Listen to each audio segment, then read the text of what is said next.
Sundance Town, le principal intérêt pour moi, là, c'est que les gens voient certains liens qu'ils ne pouvaient pas voir à l'époque. Parce que si tu n'étais pas abonné, par exemple, à la Petite Bibliothèque Bleue, qui est un fanzine que faisait Carl Rochelot, puis que tu n'étais pas abonné au Bill Boquet, puis bon, Bren Éternité, tout ça, puis tu avais juste lu Ombre et Nocturne, disons, et peut-être Silencieux, il y avait certains liens évidents, mais ça arrêtait là. Mais c'est quand tu te rends compte, OK, attends un petit peu, là, dans telle nouvelle, c'est, disons, le personnage principal, c'est le patron, OK, qui est un libraire, de William Peterson, qui est le personnage principal dans Ombre. Puis, dans Ombre, il explique William Peterson, c'est un détail, là, mais que quand il a déjà habité à Enstown, ben, il avait travaillé pour une librairie, puis à un moment donné, ben, son patron a disparu. Fait que, ben, écoute, la librairie ferme, là, il n'y a plus de patron, il n'y a plus de paye. Puis ça restait là dans Ombre. C'est même pas un élément si important. Mais il y a une nouvelle qui dit OK, ben voici. Tu sais, ça ne dit pas je suis le patron de William, mais si tu sais le nom, ben tu fais le lien. Là. OK, c'est ça qui est arrivé, c'est pour ça qu'il a disparu.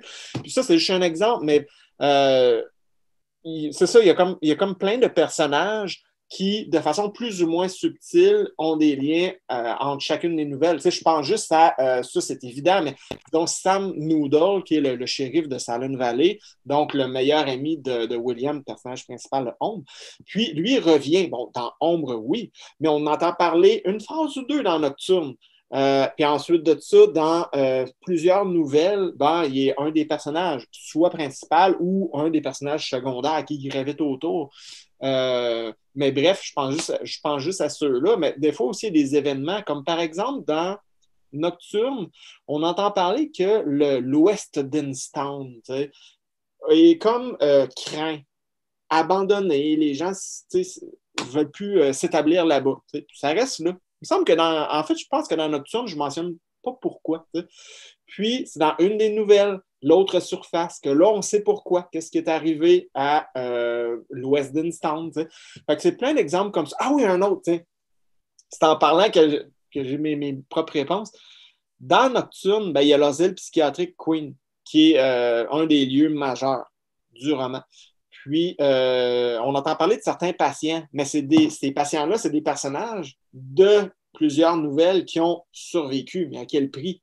Donc, pour ceux qui ont lu ces nouvelles-là, ah, OK, il est rendu à l'asile maintenant, puis c'est comme ça qu'il raconte son expérience. Même si dans le roman, c'est peut-être deux, trois phrases dans Nocturne, tu sais. Bon, ben, mettons, le docteur Bauer visite ses patients, puis là, ben, il mentionne tel. Ah oui, lui, il pense avoir été à moitié dévoré par une femme araignée. Mais pour le lecteur qui l'a lu, telle nouvelle que là, je ne mentionnerai pas pour vendre la mèche, ben lui, ici, non, il n'est pas si fou que ça, le gars. Là, en tout cas, donc c'est un peu tout ça pour ces liens-là, l'espèce d'univers qui se complète enfin, parce que sinon, ce n'était pas possible avant.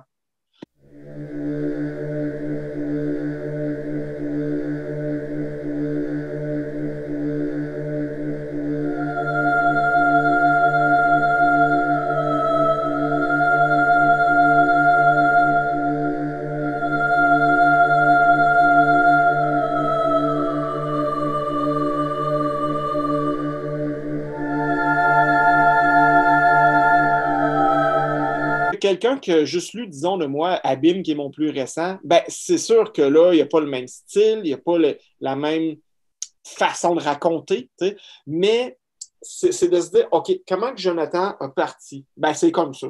C'est mes premiers écrits. Donc, c'est vraiment les premiers pas dans le noir en tâtonnant. Parce qu'à l'époque, là, en tout cas, j'aimerais ça me tromper puis redécouvrir plein d'auteurs que je ne connaissais pas à l'époque. Mais disons, pour le genre de l'épouvante horreur, là, fantastique, horrifique, appelez ça comme vous voulez, là, 2002, là, c'était en fait la pleine vague de Seigneur des Anneaux à cause des films, ou grâce aux films, bon, Harry Potter. Donc, c'était beaucoup, beaucoup de la fantasy.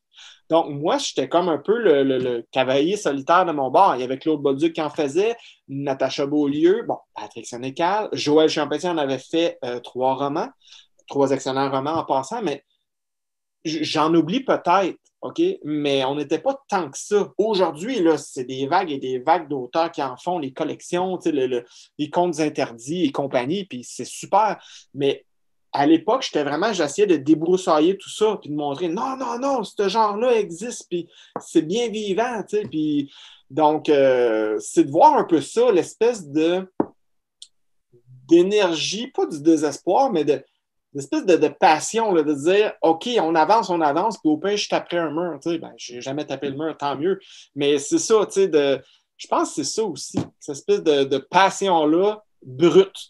Ouais, brute, qui est moins travaillée ou polie que ce que je peux faire aujourd'hui, disons. Ouais. OK. Intéressant. Super. Donc, Cendre d'Instown, 2002 à 2008. Ça serait, en théorie, on vise une sortie à l'automne 2022. Êtes-vous prêt pour la prévente? Ça s'en vient.